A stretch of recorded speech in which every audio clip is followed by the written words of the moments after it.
আসসালামু আলাইকুম। আমি মোহাম্মদ মাহফুজা রহমান, প্রভাষক, ইসলামের ইতিহাস ও সংস্কৃতি বিভাগ, মল্লিক শহীদুল ইসলাম কারিগরি কলেজ, ঝিনাইদহ। প্রিয় শিক্ষার্থীবৃন্দ, আশা করি তোমরা যে যেখানে আছো ভালো আছো। আলহামদুলিল্লাহ, আমিও ভালো আছি। একাদশ শ্রেণীর ইসলামের ইতিহাস ও সংস্কৃতি বিষয়ে অনলাইন ক্লাসে তোমাদের শুভেচ্ছা জানাচ্ছি। আজকে তোমাদের সাথে আমার দ্বিতীয় ক্লাস। এর আগে তোমাদের প্রথম একটা ক্লাস নিয়েছি, সেখানে বিষয়ের পরিস্থিতি সম্পর্কে আলোচনা করেছি। আজকে আমরা ইসলামের ইতিহাস ও সংস্কৃতি বিষয়ের প্রথম অধ্যায় থেকে শুরু করব। আজকে আমি তোমাদের দ্বিতীয় ক্লাসের জন্য উপস্থিত হয়েছি।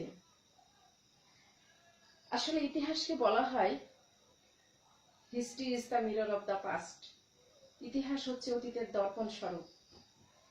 যে ব্যক্তি তার অতীত সম্পর্কে জানে না, সে তার নিজের সম্পর্কে অনেক কিছুই জানে না। আজকে আমাদের পাঠ্য বিষয় যেটা ইসলামের ইতিহাস, এবং পাঠ শিরোনাম যেটা, সেটা দেখো যে প্রাক ইসলামী আরব।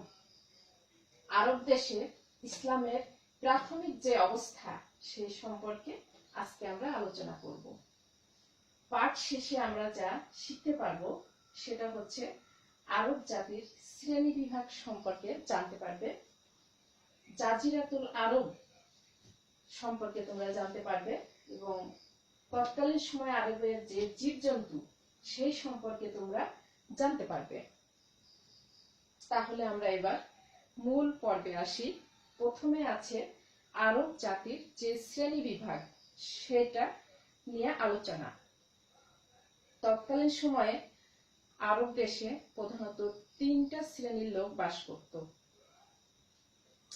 প্রথম যেটা, সেটা হচ্ছে আরব বাইদা, তারপরে আরব আরিবা, এবং সর্বশেষ হচ্ছে আরব মুস্তারিবা।